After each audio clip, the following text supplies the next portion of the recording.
So I want to get this done and dusted as soon as, and we're going to be looking at today as to why the revs seem to hunt, not the revs, but I've obviously explained it to you that when you start it up you have an issue whereby the car it's just on cold. It's almost like it hunts. It just can't seem to settle very well. It feels like it's sort of the revs feel like the car's about to stall, and then it sort of goes back, and then it sort of drops, and then it goes back again, and then you think, oh, is it going to stall? It doesn't stall, and the rev gauge doesn't move, but it just feels like it's hunting. And I know some people have put comments on about how to sort it, so that's what we're going to go to do today. We're going to do probably one of two things first off, so we're going to give it a shot. So the first thing was to look at the map sensor, which is located, if you think of it as a UK car, it's located on the left hand side.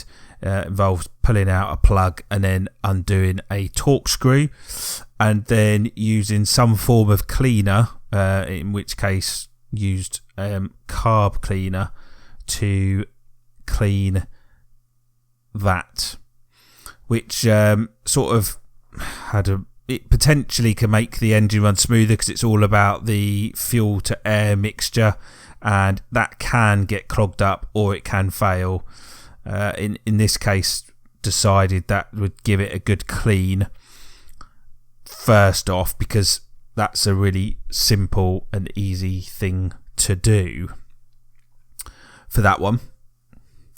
And then after that, off comes the engine filter, air filter, whatever you want to call it, and decided actually this can be quite a common fault.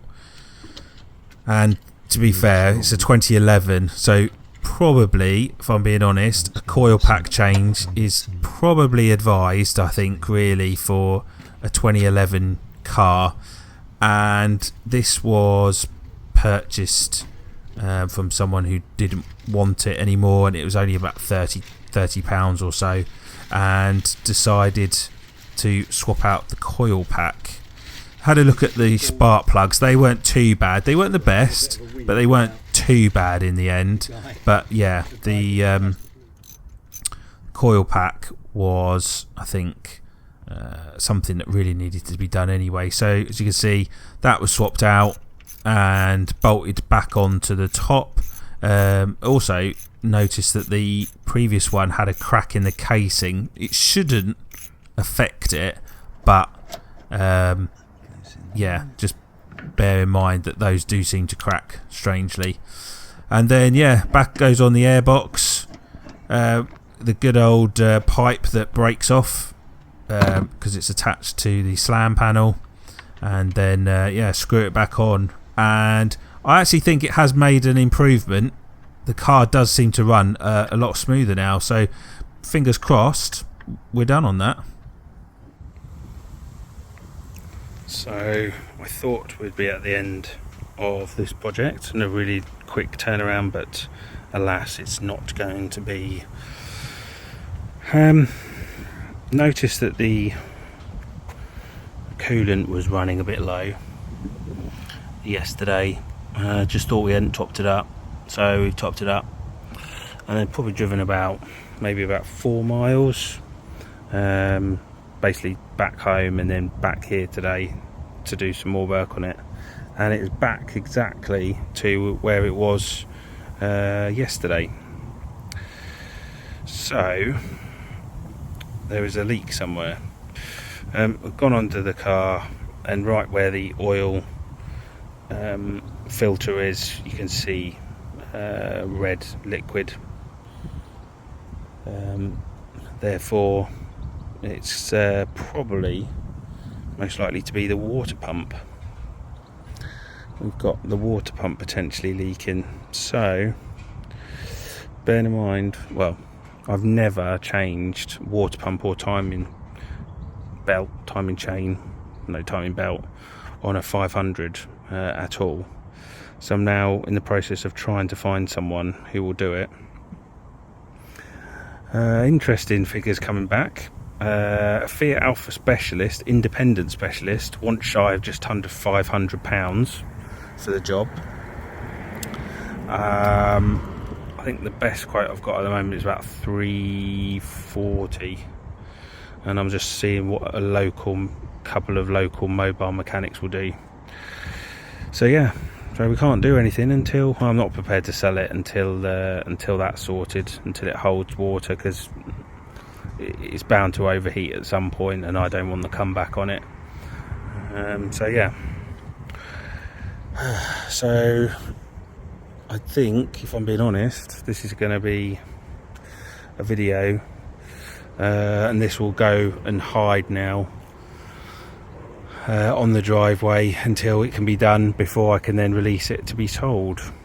It's unfortunate because the MOT's got July, August, September, October, November, 5 months left. Could be potentially another month to get it done, which then eats into it, and then you're then considering whether or not you just go and get an MOT done on it, with 4 months left. So yeah, not so good, but partly the risk you buy when you buy 2011 500s. So yeah, disappointing, because it's eating into the profit. Obviously, the only thing is that when it's sold with a new cam belt and timing, new cam belt and water pump. So yeah. So there's no point really cleaning it now. So I'll finish off the bodywork and then get it to that reasonable state, and then I'll just leave it and then clean it when it's good to be sold. Yeah, great. Oh well, these things happen, don't they? The final project, and I've changed my mind. I'm not happy with this door. It's got this ripple effect in here, and this dink in here, which I've tried to replace, but it's not done a particularly good job. So I'm going to remove the whole door and swap out the whole door and just get a new one on there, and then that's the last thing.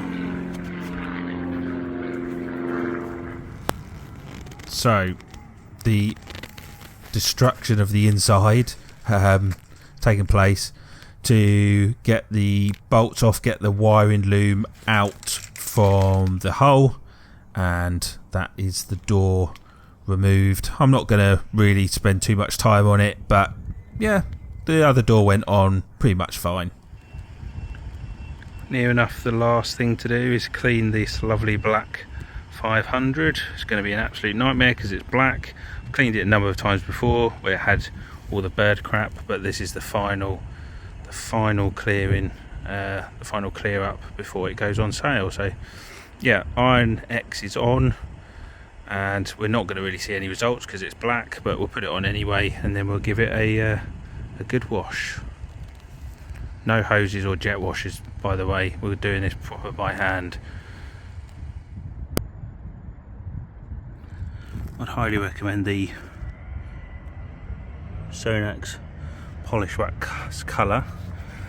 Goes on, leaves this haze, and then it just rubs off quite nicely, leaving sort of this glass image, so to speak. And actually, so if you've got any streaks or anything, it does pretty well, and also it covers up any sort of marks or scratches, light scratches. But yeah, so we're going to carry on with this, get this looking as black as possible, and be able to get some photos done shortly. So there we have it. It's all been polished up with that Sonax stuff, and yeah, for the black one, it's actually not come out too bad in the end. I'm quite happy reasonably with everything on the car. So this one I thought was going to be quite simple. It's not been 100% simple. Mainly probably down to me. As you know, we've had a new wing put on this side.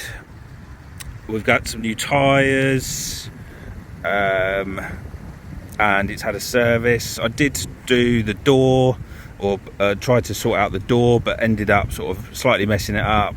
The dings were a bit too much and ended up just replacing the door in the end. It drives not too bad. It's a 2011 car, so you know it's not as, say, put together as much as, say, a 2015 or something like that. It just feels a slightly bit more loose, but yeah, it's you know, for the price, I think, you know, you'll be happy, and that will still keep going for years and years. The interior is pretty nice. There's no real massive marks to it, so that's good. No cigarette burns, nothing like that.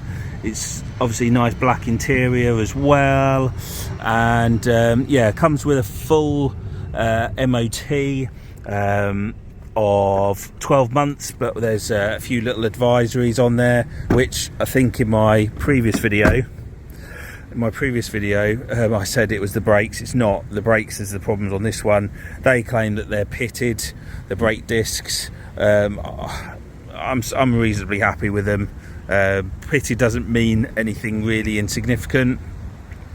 Yeah, so but overall, yeah, it's not too bad. This is, however, I would say, this is the second car, the second Fiat 500, where the gearbox, it gets to like 3,000 revs in fifth at like 50 miles an hour, which, and it then tells you still to change up, like you're in fifth and it's saying change up. It's the second 500 that I've had where the revs just are, it's revving higher when you're driving along, and you literally go from first straight into third. You might as well bypass second.